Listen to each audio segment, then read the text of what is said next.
digunakan oleh bahasa Indonesia itu digunakan oleh bangsa Indonesia sebagai alat komunikasi ya, untuk kita berkomunikasi dengan siapapun. Kemudian ada ditandai dengan intonasi, kemudian pilihan kata, istilah, dan yang lainnya. Nah, ini adalah disebut sebagai ragam bahasa. Kita masuk ke pengertian ragam bahasa. Ragam bahasa merupakan variasi bahasa menurut pemakaian yang berbeda-beda, menurut topik yang dibicarakan, menurut hubungan pembicara, kawan bicara, orang yang dibicarakan, serta menurut medium pembicara. Ini menurut Bachman 1990. Kemudian kita masuk ke penggunaan ragam bahasa yang baik dan benar. Mungkin kalian juga sering mendengar atau melihat membaca slogan yang isinya tentang mari kita gunakan bahasa Indonesia dengan baik dan benar, seperti itu ya. Nah, bahasa Indonesia yang baik dan benar ini memiliki dua makna yang berbeda. Di sini dijelaskan penggunaan ragam bahasa yang baik adalah menggunakan ragam bahasa sesuai dengan situasi dan kondisi dan juga tempat. Jadi penggunaan bahasa yang baik itu penggunaan bahasanya berdasarkan situasi komunikasi. Kemudian penggunaan ragam bahasa yang benar adalah menggunakan ragam bahasa yang sesuai kaidah-kaidah yang ditentukan. Seperti itu. Jadi memiliki dua makna yang berbeda ya, bahasa Indonesia yang baik dan bahasa Indonesia yang benar. Bahasa Indonesia yang baik itu yang cara penggunaannya sesuai dengan situasi komunikasi, sedangkan bahasa Indonesia yang benar adalah cara penggunaannya sesuai dengan kaidah-kaidah yang sudah ditentukan. Contoh ragam bahasa yang baik itu misalnya ini yang sesuai penggunaannya sesuai dengan situasi dan komunikasi ya. Misalnya kita sedang ada di kelas, kalian sedang ada di kelas dengan dosen, tentunya kalian harus menggunakan bahasa yang sopan, yang formal, yang baku ya gitu. Tidak diperkenankan untuk menggunakan bahasa-bahasa gaul atau bahasa alay yang biasa kalian gunakan di luar kelas gitu atau di kampus, di kantin bersama teman-teman lainnya. Kemudian sebaliknya, misalkan Salwa sedang di kantin sama Hilda ya, misalkan.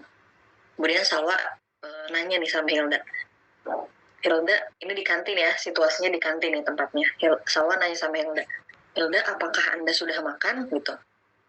Itu mungkin bahasa Indonesia yang benar ya, sesuai dengan kaidahnya gitu. Tetapi jika dilihat dari situasi komunikasinya itu tidak baik digunakan di kantin gitu, karena itu adalah bahasa yang baku, bahasa yang formal, jadi tidak tepat jika digunakan di kantin atau misalkan kalian berbicara dengan abang Gojek misalkan ya, atau dengan ibu kantin dengan menggunakan bahasa baku seperti itu. Jadi kita harus tahu situasinya, tahu tempatnya, kira-kira kita harus menggunakan bahasa yang mana nih gitu. Jadi kalau misalkan sedang berbicara dengan dosen atau misalkan orang-orang yang berpendidikan, mungkin kalian bisa memilih bahasa-bahasa yang lebih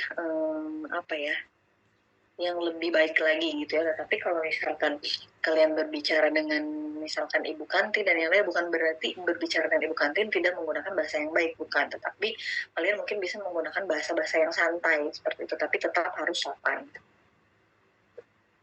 Oke, selanjutnya ini ada jenis-jenis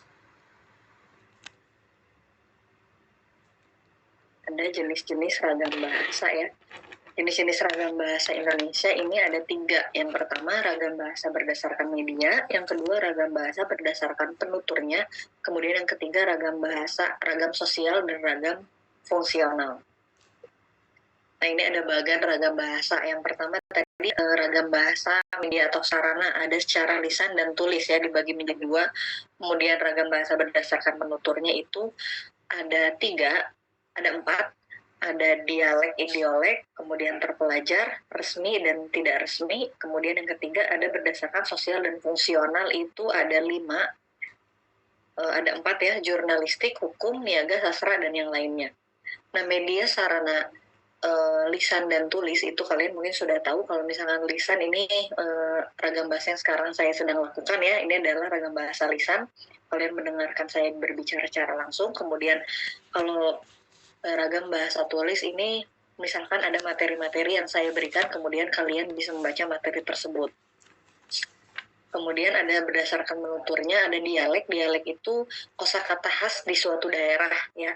Kemudian ada ragam bahasa terpelajar, resmi dan tak resmi. Terpelajar ini maksudnya cara berbicara atau ragam bahasa orang yang berpendidikan dengan yang tidak berpendidikan tentunya pasti berbeda gitu. Pasti orang yang berpendidikan lebih banyak mengetahui kosakata tentang ilmu yang mereka pelajari gitu. Kemudian ragam bahasa resmi itu misalkan kalian bisa gunakan di pidato gitu ya. Kalian harus menggunakan bahasa-bahasa resmi, bahasa-bahasa yang baku, formal dan yang lainnya. Kemudian yang tak resmi itu yang kalian gunakan untuk komunikasi sehari-hari dengan teman atau dengan siapapun.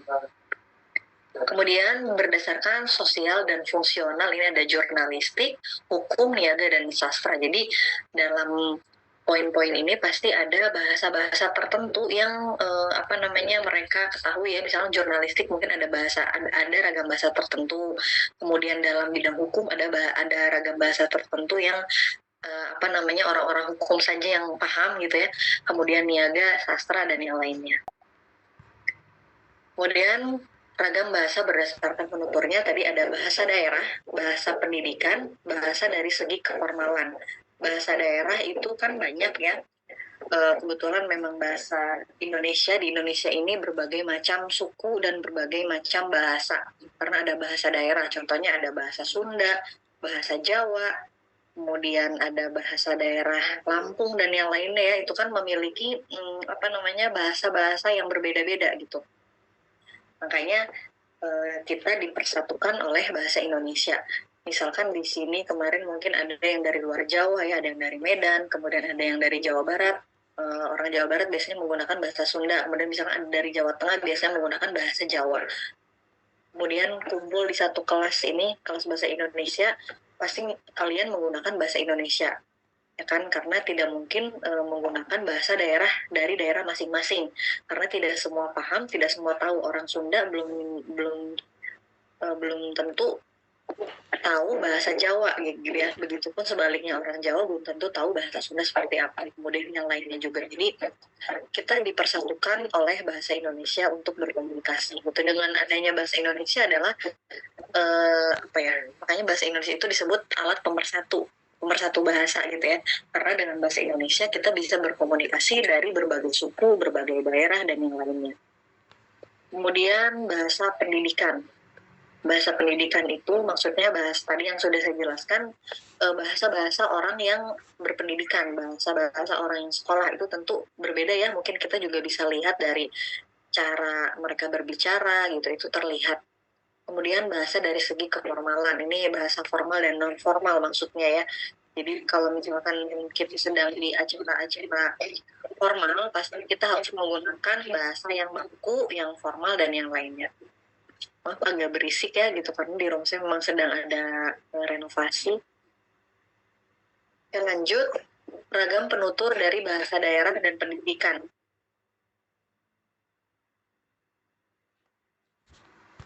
Yang pertama ada ragam daerah atau dialek. Misalnya logat bahasa Indonesia orang Jawa Tengah tampak pada pelafalan B pada posisi awal saat melafalkan nama-nama kota seperti Bogor, Bandung, Banyuwangi, dan yang lainnya. Biasanya orang Jawa Tengah itu misalnya Bogor atau Bandung gitu ya, agak ada MM-nya ya, ada huruf M-nya biasanya Bandung, Banyuwangi, Bogor gitu, agak medok gitu ya biasanya orang Jawa.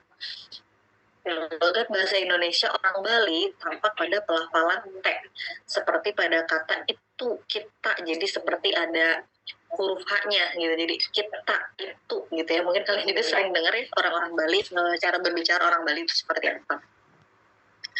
Kemudian, sementara sebelum masuk ke ragam pendidikan, saya mau ada yang ingin sedikit saya ceritakan. Jadi ragam daerah itu, dialek itu memang bermacam-macam. Contohnya, kemarin di sini kalau salah ada orang Cirebon ya. Nah, saya itu di Kuningan kebetulan nama desa saya itu di Desa Luragung. Jadi Desa Luragung itu memiliki dialek atau kosakata khusus yang berbeda dengan daerah lain, dengan desa lain. Gitu. Jadi di sana itu unik gitu ya, kosakatanya ada. Misalkan kata kamu itu di sini juga ada orang Sunda ya. Kata kamu itu biasanya kalau di sana di tempat saya itu dewek. Ya, katanya dewek. Tapi orang Sunda pada umumnya biasanya itu menggunakan kata maneh. Ada orang Sunda di sini? ya biasanya menggunakan maneh gitu ya. Tapi kalau misalnya di daerah saya itu di desa saya itu lebih sering tapi kata maneh memang ada, tetapi lebih sering menggunakan kata dewek gitu. Jadi itu memang berbeda dengan yang lainnya gitu, dengan bahasa Sunda lainnya. Nah ini mengapa bahasa bahasa itu unik gitu ya, karena memang banyak perbedaan itu, apa ya, dari desa ke desa lain aja ada perbedaannya gitu. Dengan desa saya dengan desa yang lain itu memiliki perbedaan, padahal kita bertetangga gitu. Kemudian logatnya juga ada yang berbeda juga antara desa saya dengan desa sebelah gitu ya, atau dengan desa sebelahnya lagi itu memiliki logat, nada dan kosakata yang berbeda seperti itu. Ini yang disebut dengan dialek, jadi ragam bahasa daerah gitu ya. Kemudian ragam pendidikan. Bahasa Indonesia yang digunakan oleh kelompok penutur yang berpendidikan berbeda dengan yang tidak berpendidikan, terutama dalam pelafalan kata yang berasal dari bahasa asing. Misalnya fitnah, kompleks, vitamin, video, film, fakultas. Penutur yang tidak berpendidikan mungkin akan mengucapkan fitnah, kompleks, vitamin, video, film, fakultas. Itu biasanya seperti itu. Tapi biasanya orang Sunda juga tidak bisa melafalkan huruf F biasanya gitu, karena kebanyakan orang Sunda itu sulit mengucapkan huruf F gitu ya. Ada beberapa yang sulit gitu, tapi mungkin ada juga yang bisa. Nah ini contoh tadi ragam pendidikan ya gitu. Jadi dari pendidikan, dari latar belakang pendidikan, jadi kita dapat melihat ragam bahasa yang mereka gunakan seperti apa. Kemudian ini ragam penutur dari segi keformalan. Yang pertama formal, yang pertama ya ada ragam formal, biasa digunakan dalam suasana resmi, misalnya pidato kenegaraan, kemudian cara tulisnya di surat dinas, kemudian makalah atau karya tulis. Jadi dalam pidato, kemudian dalam surat dinas dan makalah yang misalkan nanti kalian buat ya, ada tugas makalah gitu misalnya. Jadi kalian harus menggunakan bahasa yang formal, bahasa yang baku, bahasa yang sesuai dengan kaidah-kaidah yang sudah ditentukan. Kemudian kata ganti dan sapaan. Kata ganti dan sapaan formal ini ada saya, Anda, saya Bapak, saya Ibu, saya saudara. Untuk di mata kuliah di mata kuliah bahasa Indonesia gitu, saya harap untuk kata ganti nama diri kita menggunakan kata saya ya. Misalkan kalian ingin bertanya, Mbak, saya jangan tidak memakai aku, apalagi gue. Sebenarnya tidak apa-apa ya untuk saya, tapi kita menerapkan karena kebetulan mata kuliah ini mata kuliah bahasa Indonesia, jadi kita prakteknya langsung ya di mata kuliah ini gitu. Jadi menggunakan kata saya. Kemudian imbuhan dan partikel. Ada imbuhannya sudah menerima, sudah membaca, betulkan, mengobrol. Nah ini imbuhan-imbuhan dan partikel yang termasuk ke dalam ragam bahasa formal. Kemudian penegas pilihan kata tertentu. Ini ada begitu, seperti itu, laki-laki, perempuan. Gitu. Ini adalah penegas pilihan kata tertentunya ya untuk ragam bahasa formal. Kemudian yang kedua ada semi formal. Menggunakan kalimat yang tidak lengkap, gramatikalnya, dan kosakata yang dipilih cenderung tidak baku. Contoh kata ganti dan sapaannya aku, Bung, aku, Mas atau Dik, aku, Mas, aku, Mbak. Gitu. Nah, kemudian imbuhan dan partikel sudah terima, sudah baca, betulin, ngobrol. Ini contoh-contohnya ya. Kemudian penegas pilihan kata tertentu, kasih tahu kayak gitu, orang laki, orang perempuan. Nah ini sudah termasuk ke dalam penegas pilihan kata bentuk ragam formal. Kemudian yang tiga, ragam non-formal. Ragam non-formal ini biasanya digunakan oleh penutur yang hubungannya sudah akrab, seperti antar anggota keluarga, teman karib, atau menganggap lawan bicara lebih rendah statusnya. Contohnya kata ganti dan sapaan, gue bang, gue lu, gue situ, gue neng. Contoh imbuhan dan partikelnya udah terima, udah baca, betulin, ngobrol. Kemudian penegas pilihan kata tertentunya, bilangin gitu, cowok, cewek. Nah ini sudah termasuk ke dalam ragam bahasa non formal yang biasa digunakan oleh teman-teman sehari-hari ya, mungkin berbicara dengan teman-teman yang lain gitu, menggunakan bahasa non formal gitu untuk berbicara. sehari-hari, berkomunikasi sehari-hari ini tidak masalah ya menggunakan kata ganti sapaan seperti ini gitu, karena memang namanya bahasa jadi beragam gitu. Jadi kalian bisa menggunakan ragam bahasa manapun tetapi berdasarkan situasi dan tempat yang harus kalian lihat dulu gitu. Kalau misalkan tadi di kampus, di kelas dengan dosen gitu harus menggunakan bahasa yang sopan, yang formal. Tapi kalau misalnya di kantin dengan teman-teman apa pakai misalkan gue, lo, dan yang lainnya ya gitu, menggunakan bahasa-bahasa yang sekarang muncul gitu ya. Memang bahasa itu unik ya, karena semakin berkembangnya zaman, semakin berkembang juga bahasa gitu. Bahasa-bahasa sekarang banyak bahasa baru ya. Contohnya mungkin kalian anak milenial sekarang, mungkin banyak bahasa-bahasa muncul yang contohnya apa ada ini karena saya kan bukan generasi kalian ya, saya nggak tahu ada bahasa kosakata baru apa coba sekarang. Yang saya tahu boles misalkan ya, boles, terus apalagi ya, siap gitu ya. Ada itu kan mau tidak mau memang kita harus ikut mengikuti kosakata-kosakata yang baru muncul itu gitu, karena kalau misalkan tidak, bisa jadi kita akan ketinggalan komunikasi ya dengan teman-teman. Misalnya teman-teman kalian menggunakan bahasa-bahasa baru tersebut tetapi kalian tidak ikut menggunakan gitu, nanti kok saya nggak tahu ya bahasa ini gitu, kok saya tidak ikut menggunakannya gitu. Karena memang bahasa itu semakin penggunanya banyak, maka semakin jadi umurnya itu akan panjang suatu bahasa itu.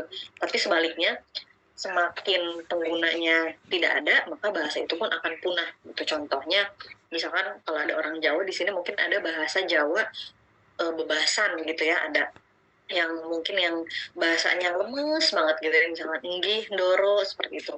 Tapi mungkin anak-anak zaman sekarang sudah tidak menggunakan bahasa tersebut, kosakata tersebut gitu. Maka semakin berkembangnya zaman pula, mungkin bahasa itu akan hilang gitu ya, kosakata-kosakata tersebut akan hilang, mungkin hanya akan menjadi sejarah gitu ya, akan menjadi cerita orang tua aja, ini dulu bahasanya seperti ini dan yang lainnya. Ya, lanjut, ada ragam bahasa berdasarkan media, ada dua ya, ragam bahasa lisan dan tulis. Nah, ini ragam bahasa berdasarkan media, ragam bahasa lisan dan tulisan. Ragam bahasa lisan, contohnya dalam bentuk bakunya itu ada ceramah dan pidato.